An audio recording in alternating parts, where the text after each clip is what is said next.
Welcome back to another episode of OUTPour. I'm your host, Tony Purnell, and we're here to discuss the book All Boys Aren't Blue by George M. Johnson. This is a memoir manifesto.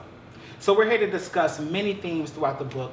More importantly, how does it feel to be black? How does it feel to be queer?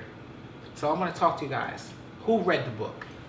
I had a chance to read the book, and one of the things that stood out to me was in the first chapter when he talked about what gender identity was. I've been staunchly opposed to how gender identity has been perpetuated in the media and things like that. But I can honestly say that after reading the book, it changed my stance, and I really do have a new understanding of what it's like to not feel like you're whatever gender you've been assigned. You know, the way he explained it, I'm the type of person, I have my position, it's a hard position, but it's hard to change my mind. But I'm a logical person also. And then when you explain things to me in a certain way, the way he did, I can come around to your point of view. Well, as a society, they mix, when we talk about society, we mix gender with sex all the time. Yeah. Your sexual genitalia does not say this is my gender. Yeah. He said, and I want to read directly, he said, I want it to be as authentic as possible. Truthful about my experience. I want my story to be told in totality. The good, the bad, and the ugly. The things I was always too afraid to talk about publicly. Why is this an issue for us publicly? So, when you think about the intersectionality of being black and queer, or black and gay, he says in the book, when I go into white spaces, I show up black first. Yes. When I go into black spaces, I show up gay first. That's right. So his sexuality supersedes his person when he enters a black space. In our communities, right. In our communities. So when we think about how that's ingrained in us from a very early age, boys are supposed to play with trucks. We're not supposed to play with dolls.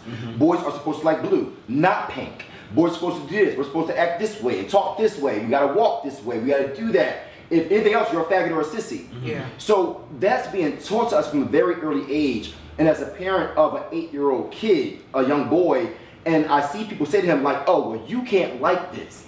And I said, that's the problem right there, because he has a gay dad. You're telling me he can't like this, and his dad likes this. Yeah. Right. So when we think about how we're taught as young black men on how to behave and act in society as black men, regardless of sexuality, is always the opposite of how we feel and how we present. Right. Did you So what ever he's have saying is- any conflicts, Chris, growing up? Oh, definitely. And With your identity, black and gay? for sure. I grew up in the church, so I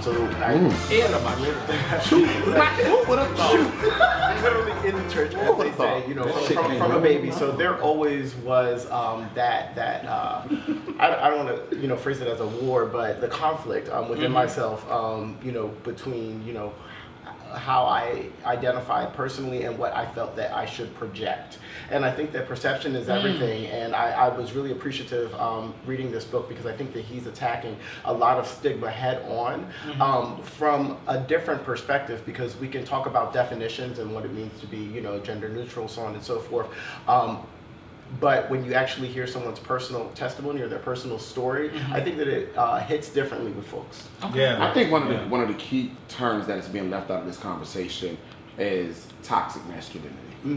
All right. It is the culture in which most young black men are raised in, exposed to. It's all we know. Absolutely. And so when you listen to his story or hear his story, it's very much similar to most of our stories that are here. Absolutely. Because it is our culture to grow up and raise our boys in a toxic masculine culture. Yeah. I believe that we have to have the conversation about the culture that we're Absolutely. bringing up black men in, whether you gay, straight, bi, or indifferent. And That's one thing the conversation that we need to be having. Absolutely. Here. And I want to just piggyback on what you said.